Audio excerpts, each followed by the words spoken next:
na sumuko ang puso ko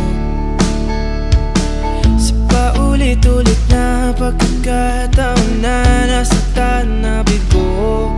Mukhang delikado na naman ako. Bakit ba kinikilig na naman ako? Pero ngayon ay parang kakaiba. Pag nakatingin sa iyong mata, ang mundo ay kalma.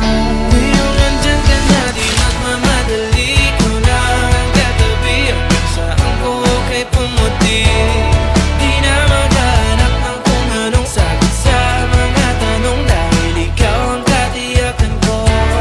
Hindi na ako bibitaw, iuwi ko lang dahil sa'yo. Kung meron ng kulay ang aking nagsisilbing tanglaw, ikaw ay dilaw. Di akalain mararamdaman ko muli ang yakap ng panahon habang kumakalabit ang init at sinag ng araw.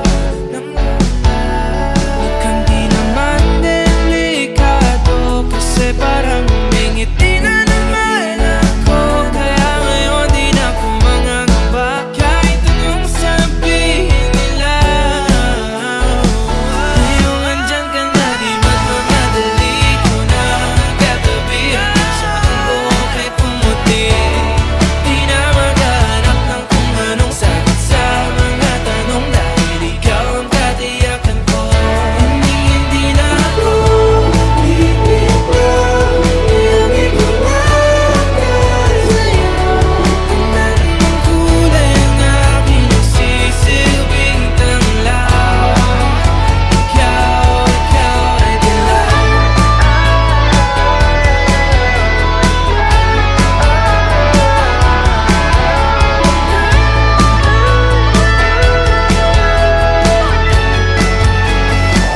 Ngayong nandyan ka na, di magmamadali. Sabi nga nila, no rush when it comes to love. Ito yung linya na palagi kong inuulit sa sarili ko until now. Nawala man yung akala ko para sa akin, nakita ko naman kung ano yung meron sa akin. So, to the girl that I considered my dilaw, thank you for being one of the reason na naging filmmaker ako. Honestly, masaya ako para sa inyo. And all I can say, thank you for being part of my story. This is Sam, and I am just on my second face. Goodbye.